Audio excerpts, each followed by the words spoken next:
tem. Dai-me tuas asas, me ensine a voar, cruzar os horizontes, vencer montes e mares, com a luz do saber, pela virtude de amar.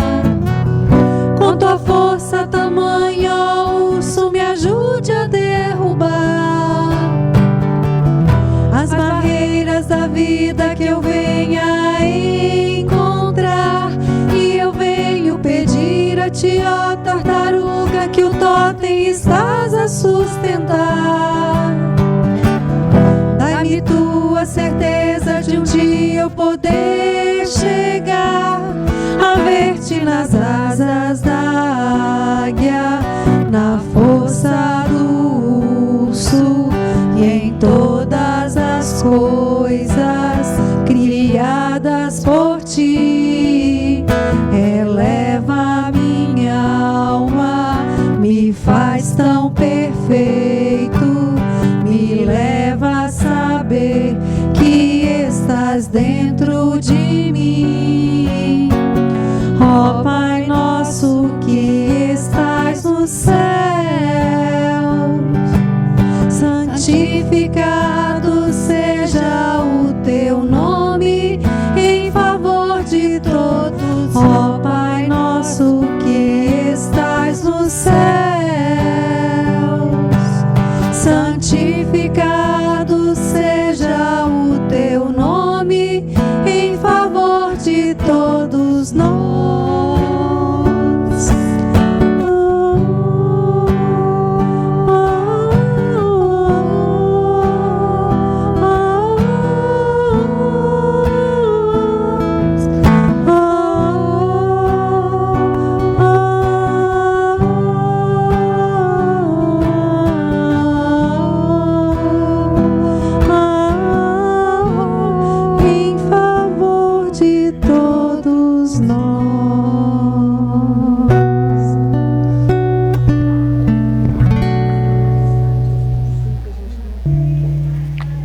Pai Celestial,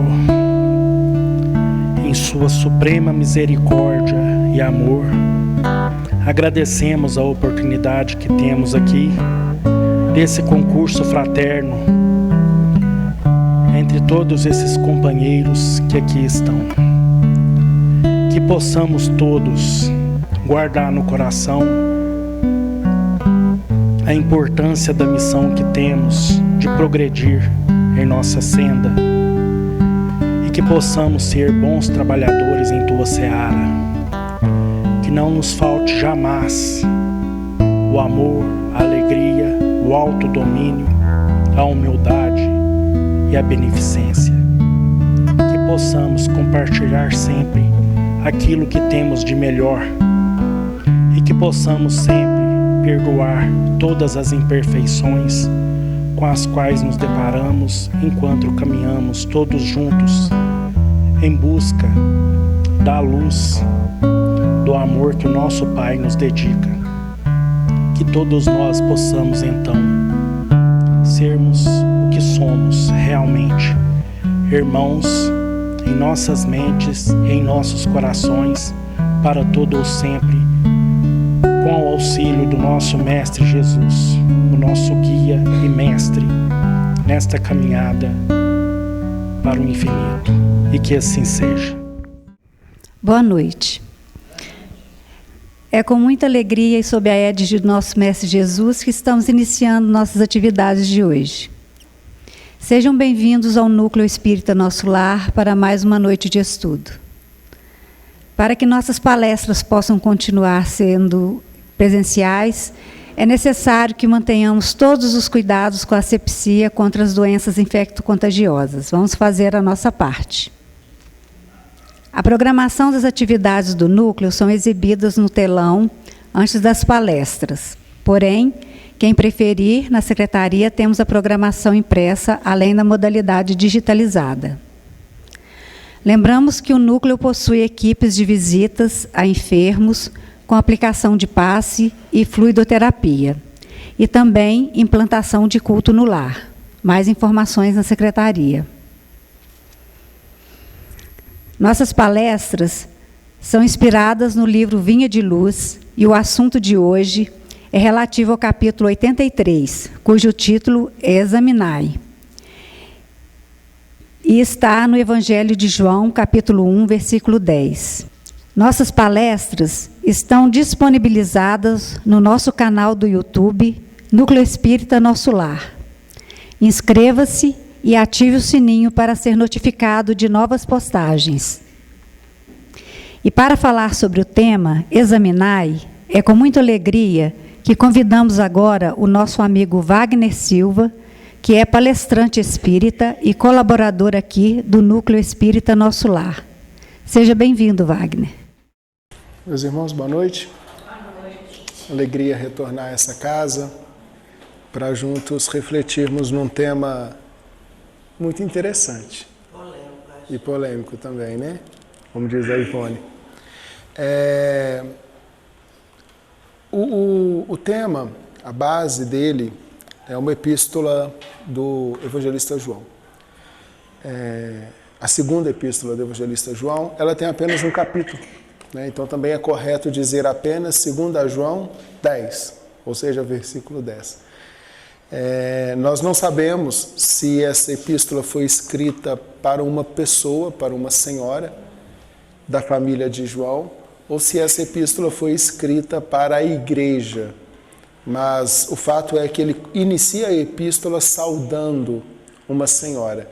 Mas da forma que vai transcorrendo o discurso de João, podemos entender que esta senhora, ela seja a própria igreja do Cristo. E a orientação que ele traz, se alguém vem ter convosco e não traz esta doutrina, que é a doutrina do Cristo, não o recebeis em casa.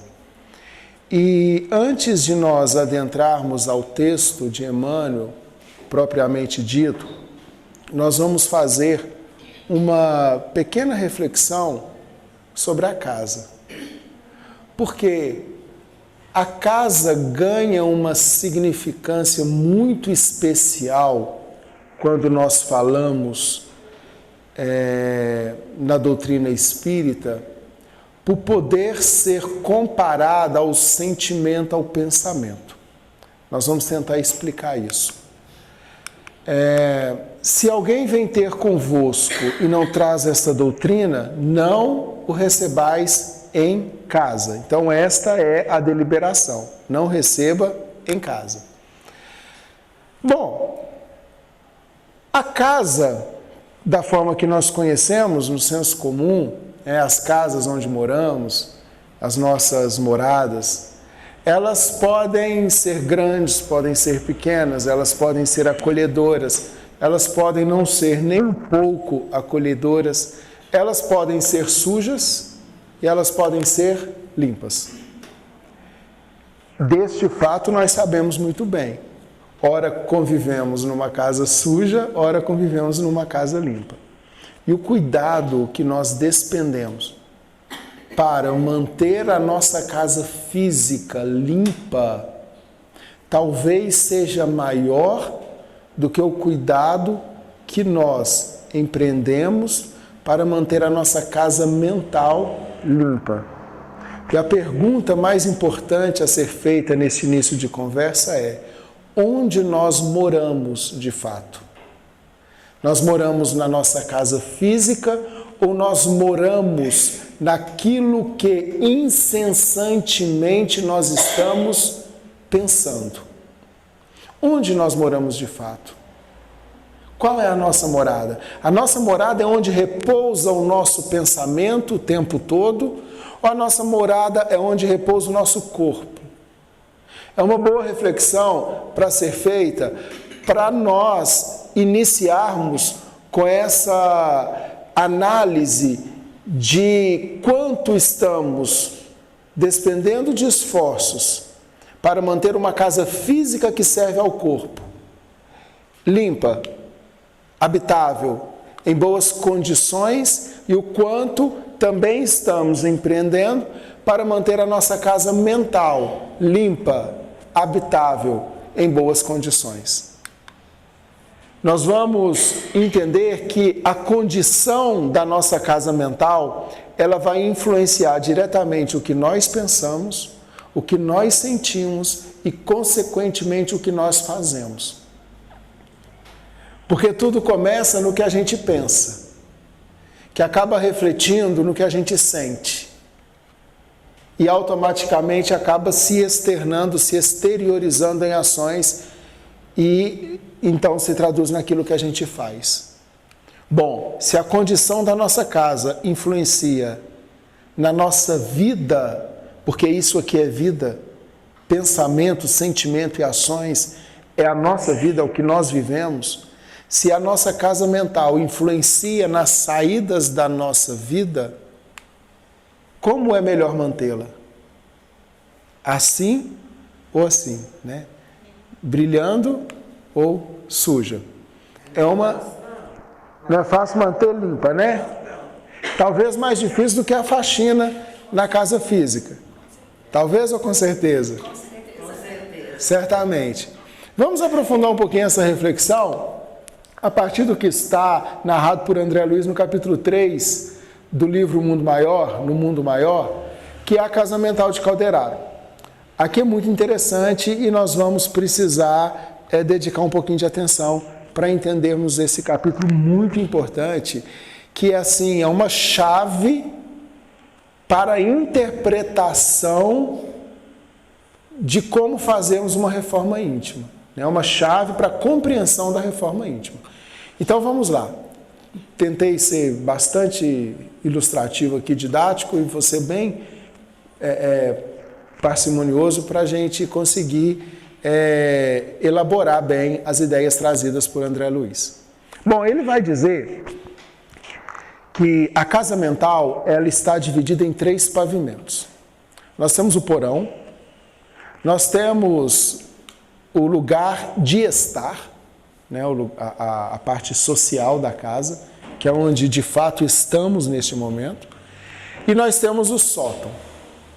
Então, esta ilustração trazida por André Luiz, ela pode ser muito bem comparada com o cérebro humano, que também está dividido aqui em 3 campos.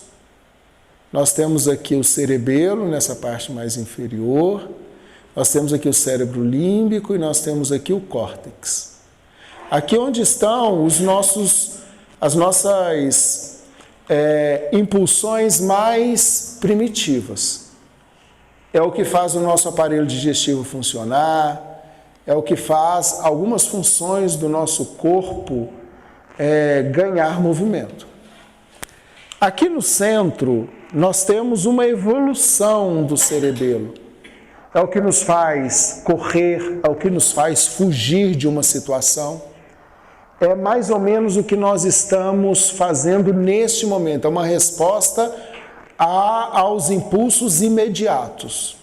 E aqui no córtex, nós temos o pensamento, o sentimento, nós temos essa questão mais elaborada do cérebro humano. Então, nós podemos dizer que aqui nós temos algo relacionado ao passado subconsciente, que André Luiz vai chamar, onde estão automatismos e hábitos. Aqui no porão, nós temos as informações mais primitivas do nosso processo de vida, que se inicia lá na evolução do princípio inteligente. Aqui no porão está todo o nosso passado. Aqui no porão estão todos os nossos atavismos. Tudo aquilo que nós aprendemos ao longo de diversas encarnações. Os vícios que nós sustentamos por reencarnações reiteradas estão no nosso porão. As virtudes que nós conquistamos em reencarnações reiteradas estão no nosso porão. Então, aquela criança de 3 anos de idade que começa a tocar piano, ela está buscando no seu porão uma informação que já estava lá. Aquela criança de 2 anos poliglota, falando mais de 4 idiomas, está buscando no seu subconsciente, no seu porão, no seu passado, uma informação que estava lá. O fato foi a propriedade que essas pessoas tiveram de trazer à tona essas memórias inatas, essas informações que estão no subconsciente de cada um de nós, mas que alguns têm propriedade para trazer à tona e outros não. Então, aquela dificuldade que nós temos de lidar com determinada situação, que pode ter tido a sua causa em vidas anteriores, elas estão no nosso subconsciente, a gente não sabe que existe. Daí a gente não sabe porque tem medo de dirigir, só sabe que tem medo. A gente não sabe porque que tem fobias, a gente só sabe que tem fobias. Porque essa informação, ela está no subconsciente, ela reside no passado, ela está relacionada a automatismos e hábitos, ela está no porão da casa mental. E agora, aqui no nosso consciente, que é a parte social, André Luiz vai falar de esforço e vontade, é o nosso presente.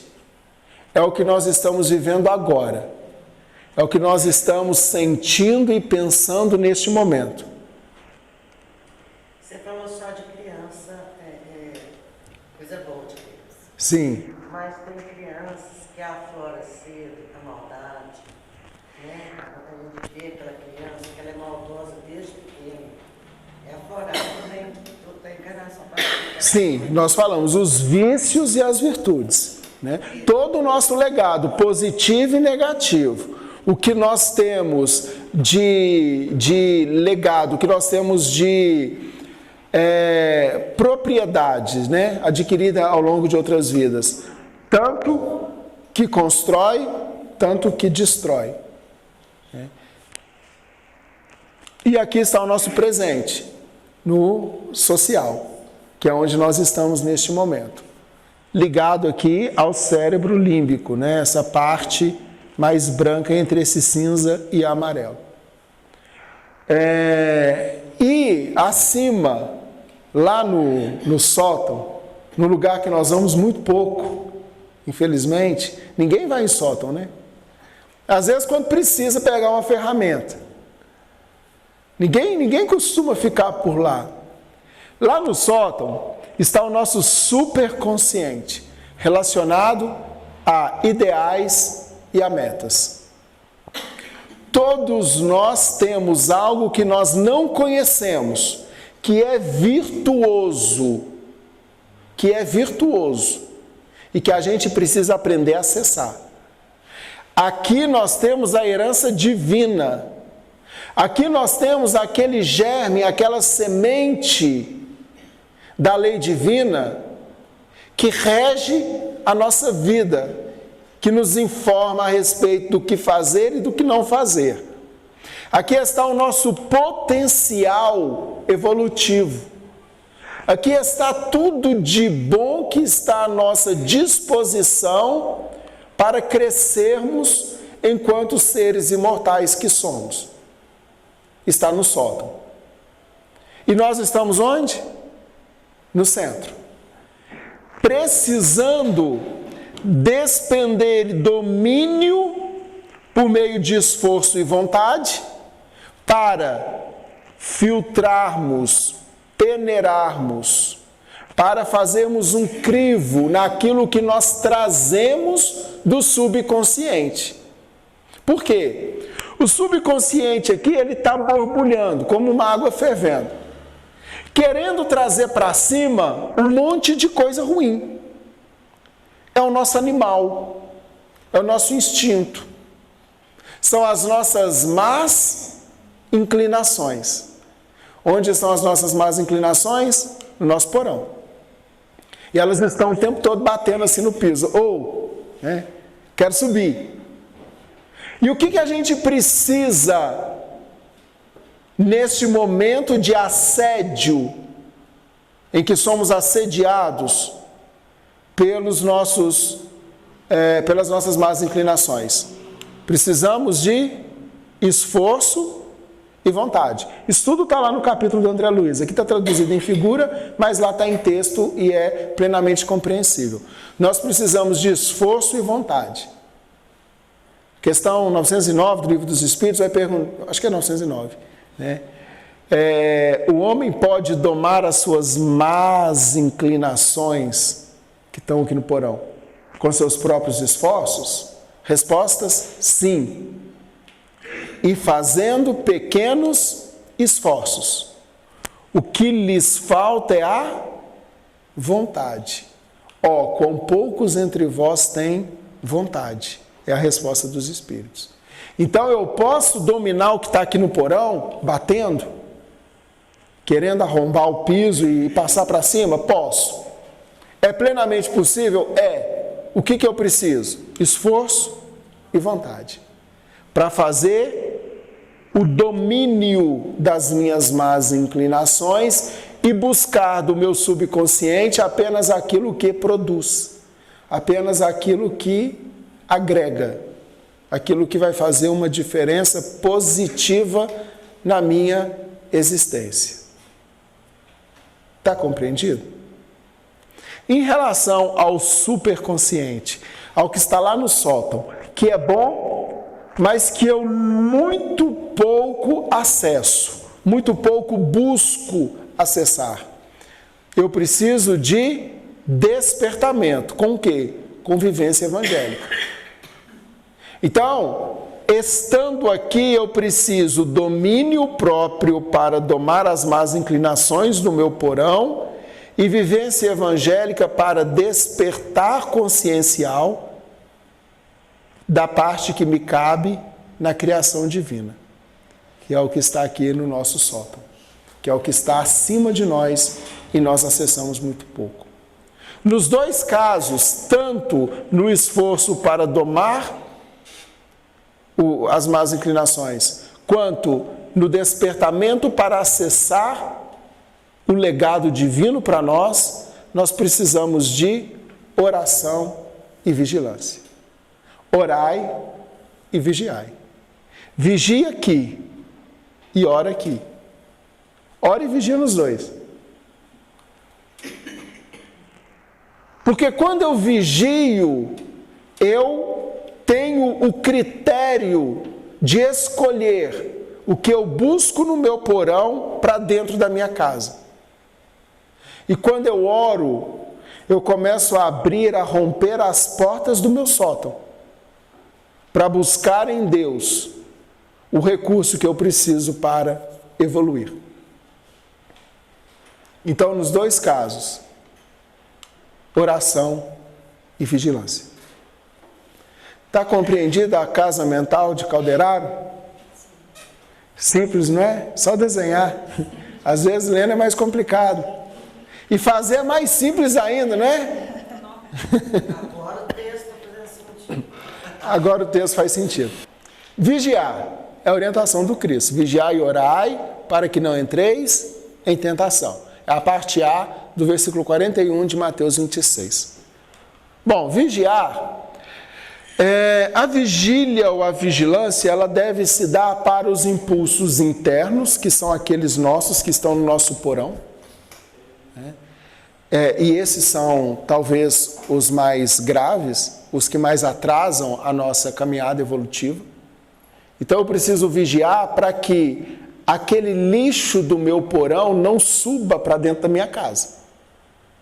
A vigilância, o pensar, o refletir sobre os meus vícios, a reflexão sobre os meus problemas, o tempo que eu paro para digerir todo aquele legado, às vezes sórdido, que eu tenho de vidas passadas, quando eu começo a conversar com o meu problema, eu começo o processo de vigilância, porque me conhecendo, eu sei o lixo que trago.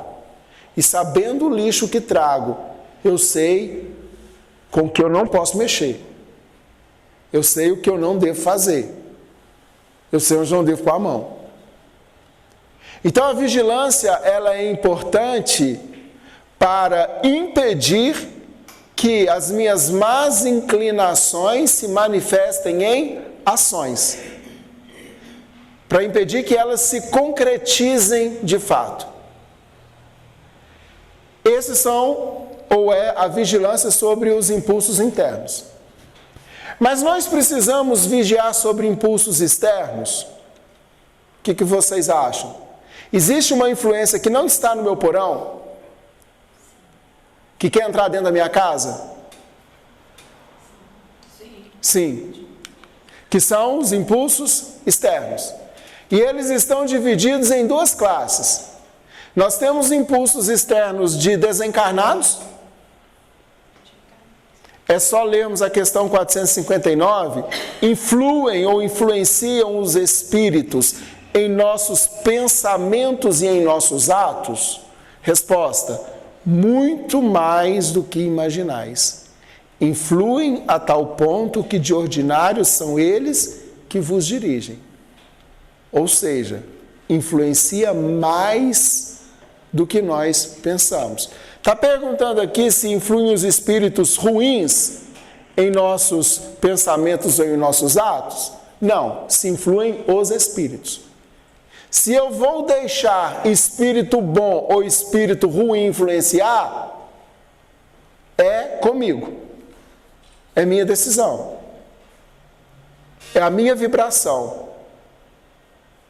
É se eu estou buscando no porão ou se eu estou buscando no sótão.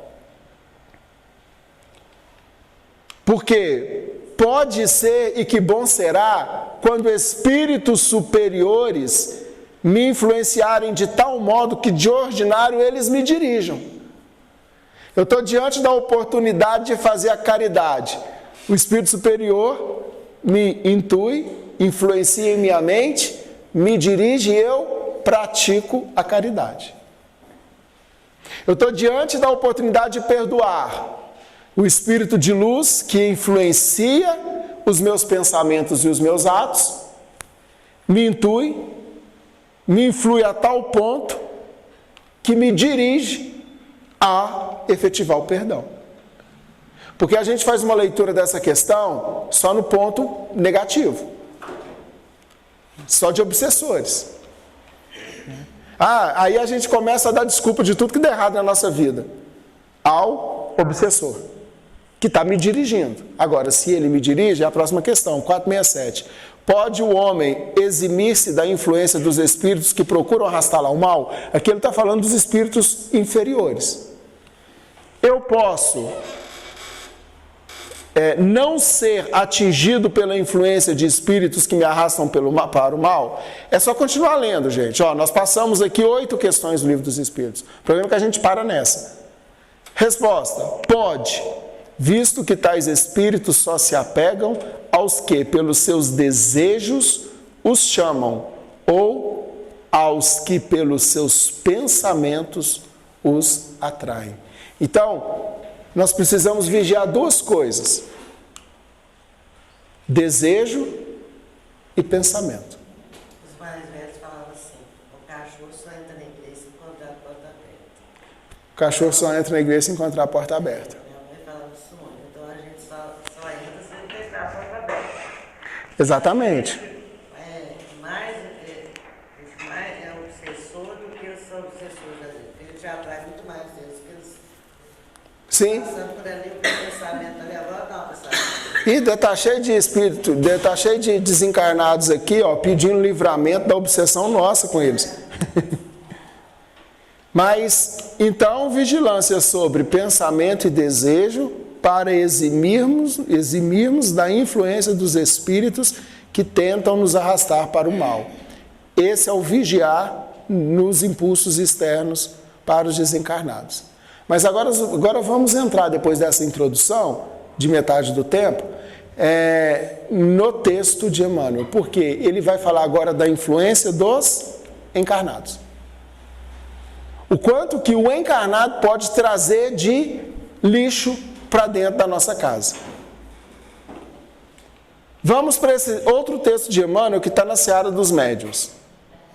Receberás, portanto, variados apelos nascidos do campo mental de todas as inteligências, encarnadas e desencarnadas.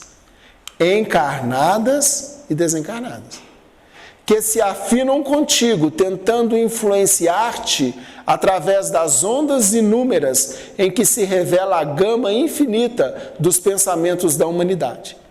Mas se buscas o Cristo, não ignoras em que altura lhe brilha a faixa. Bom, então, nós temos aqui uma informação de que encarnados, vai, de certa forma, influenciar o nosso campo mental, pela afinidade que nós temos, tentando nos arrastar através de ondas, para a qual nós estamos dando conexão, para o mal ou também para o bem. Então nós estamos falando de uma influência de pessoas que estão conosco dividindo essa experiência física. E muitas vezes nós não tomamos cuidados.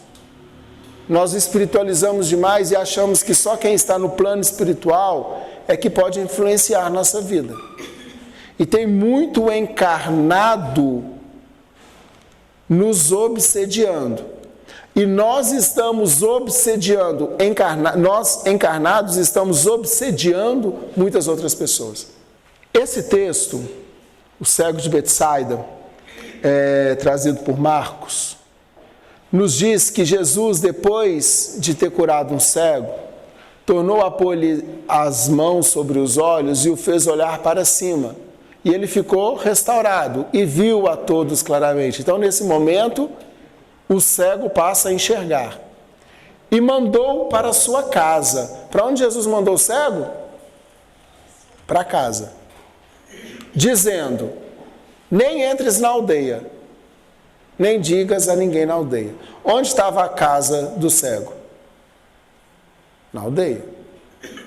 Jesus manda o cego para casa, mas fala para ele não entrar na aldeia. Helicóptero? Estou aqui pensando, como que eu volto para uma casa que está na aldeia sem entrar na aldeia? A que aldeia Jesus se refere? A aldeia mental, ao pensamento. Quando Jesus fala assim, olha, volta para a sua casa, mas não entre na aldeia, ele está dizendo o seguinte, volta para a sua casa física, mas não continue morando onde você morava. Não continue pensando o que você pensou a vida inteira, porque isso é que te adoeceu. E se você voltar a manobrar os mesmos pensamentos, essa patologia volta. A importância de nós mantermos a casa mental no nível de sanidade, no nível de saúde. Porque senão nós vamos buscando patologias, doenças, sofrimentos, problemas relacionados aos nossos pensamentos e lá na frente a gente não entende por quê que talvez a gente esteja sofrendo tanto. Aí Emmanuel começa, é razoável que ninguém impeça o próximo de falar o que lhe pareça, o que melhor lhe pareça. Quer dizer, a gente não pode impedir ninguém de chegar e falar o que quiser. Falar mal das pessoas, falar mal dos parentes, falar mal dos políticos, falar mal. A gente não pode impedir ninguém de falar mal de nada. A gente não pode impedir. É justo, porém, que o ouvinte, ou seja, nós, apenas retenhamos o que reconheçamos como útil e melhor. Quer dizer, eu não posso impedir ninguém, nenhum passarinho de voar sobre a minha cabeça, mas fazer ninho, eu posso. Então a pessoa chega descarregando tanta cólera, descarregando tanto fel, falando tão mal de tantas pessoas, e eu não posso mandá-la calar a boca. Eu não posso tapar a boca dela. física. Mas eu posso estabelecer neste momento um filtro e deixar que entre na minha mente apenas de tudo aquilo que ela falou, das 2.000 palavras, aquela meia dúzia que foi construtiva e que vai me fazer melhor e útil, que será útil e melhor. Então a primeira dica de Emmanuel é essa: coloque um filtro diante de você e dos encarnados que podem influenciar o seu pensamento, que podem entrar na sua casa e levar lixo para dentro da sua sala de estar. Mas isso é muito difícil. O filtro é difícil? Quando você convive com uma pessoa que o tempo todo é negativa, é difícil demais. Mas é prática. Põe um filtro, É prática. Chega um momento, eu estou falando de experiência própria, né? Chega um momento que a pessoa fala, aquilo não te contamina, aquilo não muda a sua percepção de vida. É prática, é exercício, tá? De fazer entrar aqui e sair aqui. Nesse caso dela, eu entendi que é convivência, né? Porque quando a pessoa não convive e você sabe que ela vai te visitar, aí você faz bastante oração antes, faz atividade, você tem bastante coisa. Mas quando convive, realmente é muito difícil. Eu tenho pessoas que eu convivo que eu chamo de Maria Queixa, né? É o tempo todo negativo. Aí antes da pessoa ir na minha casa, eu já sei que vai ser isso. O que eu faço? Eu penso, Deus me dá bastante paciência para entrar para um lado, se eu puder ajudar, mudar de assunto, para que não fique só aquela coisa negativa. Tudo é ruim. Mas isso é exercício. Tá? Porque nós não podemos impedir que essa pessoa entre dentro da nossa casa física, mas na nossa casa mental é disciplina. É você estar no meio insalubre e não se contaminar com o agente insalubre do meio. Eu estou falando que é fácil? Não estou falando que é fácil, mas estou falando que é necessário.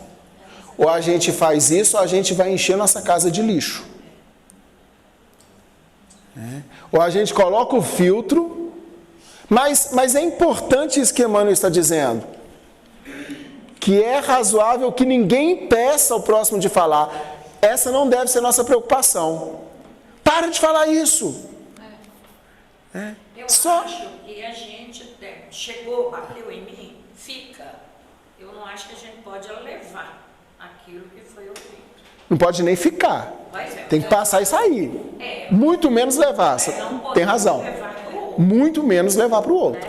Mas não pode ficar, não. Mas pelo menos levar para o outro é pior. Mas quando a gente faz esse exercício de filtro, é isso que nós estamos fazendo. Por quê? Para nós não é importante aquela fofoca. Para nós não é importante aquela cólera. Para nós não é importante. A gente não faz questão de nenhuma de levar isso para frente. Se a gente está levando para frente, a gente está fazendo igual. Aí a gente tem que tomar um pouquinho de cuidado. Talvez seja um choque de realidade para nós. Porque se a gente leva para frente, a gente não colocou filtro, a gente reteve e se iguala. Então, Emmanuel está dizendo, é razoável que ninguém peça ao próximo de falar o que melhor lhe pareça. Não é o nosso papel chegar e falar assim, para de falar isso, eu não aguento mais te ouvir, só reclama da vida, né? Todo dia uma doença, todo dia um problema, é negativo, tudo é negativo, só atrai coisa ruim. Esse não é o nosso papel. O nosso papel é não deixar que todo esse lixo trazido entre para dentro da nossa casa mental.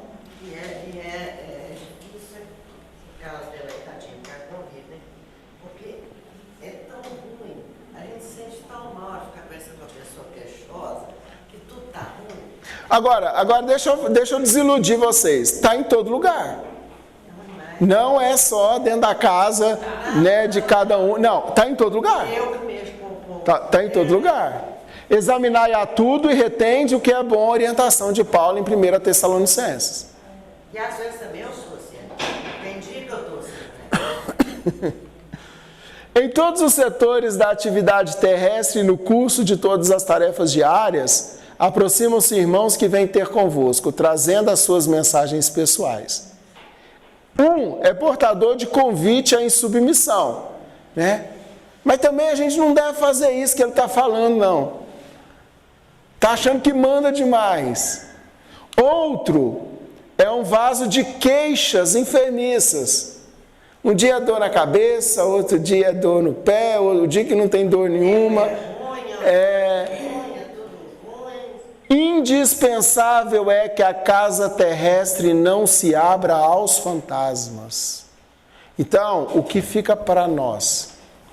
Que essas pessoas baterão as nossas portas. Elas estão dentro da nossa sala de estar. Elas estão na nossa casa mental lá no meio, conforme a figura que nós mostramos. Mas o que elas falam, o que elas trazem, a opção de deixar da nossa casa mental é nossa. A casa é nossa. A casa é nossa. A casa é minha. A casa é sua. Então, quem tem a chave da porta somos nós. Entra o que nós deixarmos entrar, o que nós deixamos entrar. E fica o que nós deixarmos ficar. Não fujamos a nossa responsabilidade, colocando no outro queixoso, colocando no outro que só traz coisas ruins para nós, a culpa da nossa atmosfera, da nossa psicosfera, da nossa atmosfera espiritual. Eu estou assim, mas também fiquei com a pessoa que é negativa o dia inteiro. O problema é nosso. Porque a casa mental é nossa, entra quem eu deixo entrar. É duro, às vezes, ouvir isso, como é duro falar, mas é a grande verdade. É o que Emmanuel está nos trazendo. A gente não impede que falem. Em todos os setores da atividade, em todas as tarefas diárias, vão se aproximar para ter conosco. Isso é fato. Não é aqui em Itaúna, dentro da nossa família, em 2023. Não. Emmanuel disse isso algumas décadas atrás, em um outro ambiente, numa outra... Entendem? Isso é fato, é a rotina da convivência da lei de sociedade. Agora, a casa mental é minha. A orientação é tão antiga que olha o que Davi diz no Salmo 1. Bem-aventurado um homem que não anda segundo o conselho dos ímpios, nem se detém no caminho dos pecadores, nem se assenta na roda dos escarnecedores. O que é roda de escarnecedor? Rodinha de fofoca. Aquele bolinho de conversas, ou de conversações, ou de más conversações.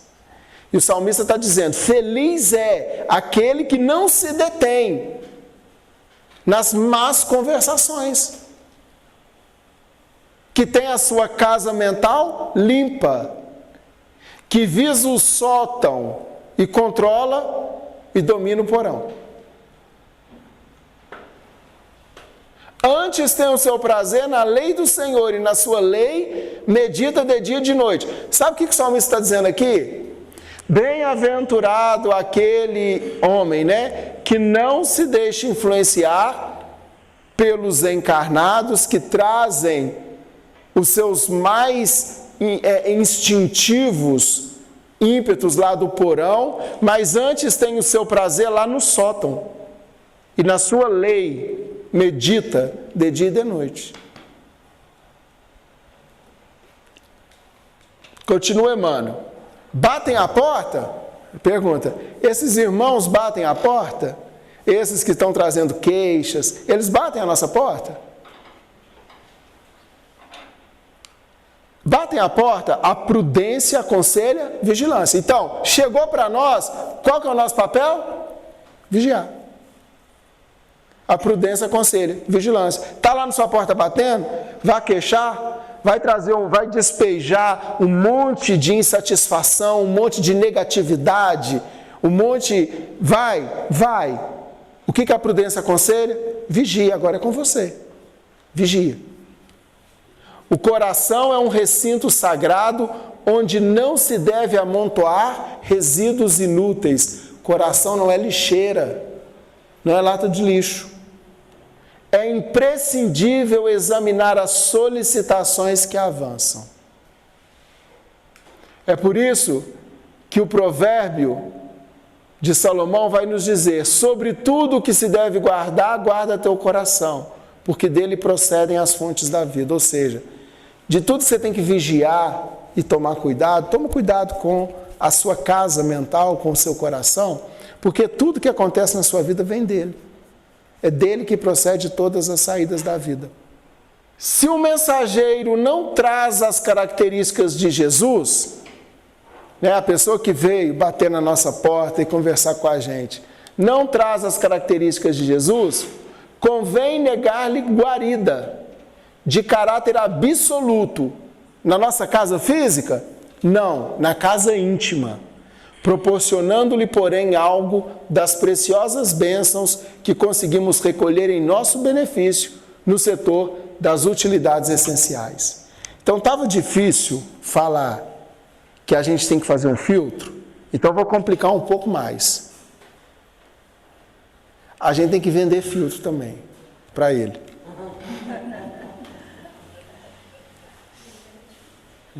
Não vamos dar guarita, mas vamos proporcionar-lhe algo das bênçãos preciosas que nós conseguimos recolher em nosso benefício no setor das utilidades essenciais. Continua Emmanuel: inúmeros curiosos que se aproximam dos discípulos sinceros nada possuem, além da presunção de bons faladores.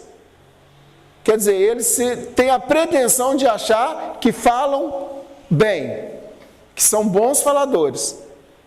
São quase sempre grandes necessitados sob a veste falaciosa da teoria. Sem feri-los nem escandalizá-los, é justo que o devotado aprendiz de Jesus lhes prodigalize algum motivo de reflexão séria. Vamos chamar atenção aqui, olha, vamos ter atenção. É justo que o devotado aprendiz de Jesus, sem feri-lo nem escandalizá-lo, prodigalize algum motivo de reflexão séria. Nós ainda não temos direito de ferir quem está vindo trazer lixo para dentro da nossa casa mental. E nem escandalizar, nem deixá-lo mal com essa condição. O que nós temos que fazer? Quando possível, sermos aqui protagonistas de um motivo de reflexão séria. Tentar trazê-lo à reflexão. Porque se não for pela reflexão, não haverá mudança. Se ele não parar... Você já conversou com a pessoa assim? Se você falar com ela, minha filha, não, não posso, não, tá tudo bem. Você não consegue nem abrir a boca. Mas olha, é porque não é pelo discurso. Ou a gente starta uma reflexão dela própria, da própria pessoa, ou não vai haver mudança. Porque a gente muda por aquilo que a gente se convence. E não é pelo muito falar que a gente convence. Não é pelo muito falar. Não é por força nem por violência. Desse modo, os que julgam conduzir um estandarte de suposta redenção, passam a conduzir consigo a mensagem do bem verdadeiramente salvadora. O problema não é o de nos informarmos se alguém está falando em nome do Senhor. Antes de tudo, importa saber se o portador possui algo do Cristo para dar. Então, mais do que a pessoa fala, a gente precisa ter a competência de enxergar o que a pessoa traz de evangélico para nós. Porque às vezes ela traz algo, apesar de não falar. São crianças espirituais ainda, né? Nós estamos no mundo de provas e expiações, não é mundo primitivo. Todo mundo tem alguma coisa boa. Então não é com foco só no que a pessoa fala. Eu preciso estabelecer um filtro e perceber o que ela traz de Cristo, a despeito de ser infeliz no que fala. É um exercício inverso do que está propondo aqui, que não é também só acreditar nas coisas boas que as pessoas falam, mas também observar aquilo que elas trazem de Cristo, o que elas trazem de vivência evangélica. Conversa boa, né? A de hoje. Cada frase do discípulo, olha a vinha de luz mesmo, tá? Só que 73. Então vocês já passaram por essa, né? Falatórios. Olha o que está trazido por Emmanuel aqui. Cada frase do discípulo do Evangelho deve ter lugar digno e adequado. Falatório é desperdício.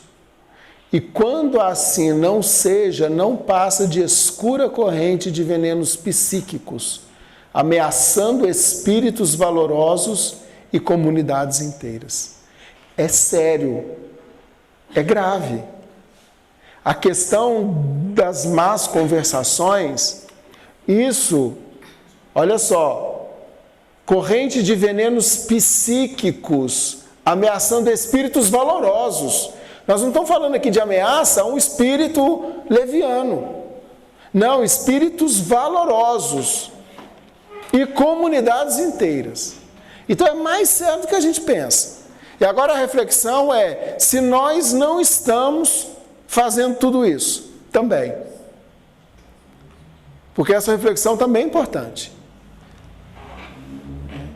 Se eu não estou no outro polo, se apesar de reclamar de quem bate na minha porta, eu não estou batendo na porta do outro. Se apesar de reclamar que tem gente trazendo lixo para a minha casa mental, pensar se eu não estou levando lixo para a casa mental do outro. Essa reflexão é importantíssima. Essa é a reflexão que importa, na verdade. Por quê? Que me importa o outro? Segue-me tu. Né? Então, a que importa é essa. A que nos importa é essa. Aqui tem um texto que eu não vou ler, vou deixar para vocês indicado, caso queiram. Dominar e falar. Está no livro Religião dos Espíritos, por Emmanuel, é o item 86. Está falando sobre o domínio da fala. Aqui ele está dizendo o seguinte, olha, nós já dominamos fogo, nós já dirigimos tratores pesados, nós já fabricamos remédios, nós já estamos senhorando energia nuclear, já estamos controlando a velocidade e fazendo excursões para fora do planeta Terra. Entretanto, nós trazemos um leve músculo de selvagem, muito distante do controle da educação. Com ele, forjamos guerras, libertamos instintos inferiores, criamos infinitos problemas, criticamos, caluniamos, deprimimos. Esse órgão minúsculo é a língua, minúsculo é a língua. Lâmina pequenina embanhada na boca. Governemo-la, pois, transformando-a em leme de paz e amor no barco de nossas vidas. E alicerçados nas lições do Evangelho, roguemos a Deus nos inspire sempre a dizer isso ou aquilo, como o próprio Jesus desejaria ter dito. Se queres guardar teus dias felizes, doces e sábios, conserva o amor de Jesus na inspiração de teus lábios. Evitaremos na vida muita luta estranha e louca, resguardando com carinho o campo de nossa boca. Muito obrigado, gente. É isso. Faço assim.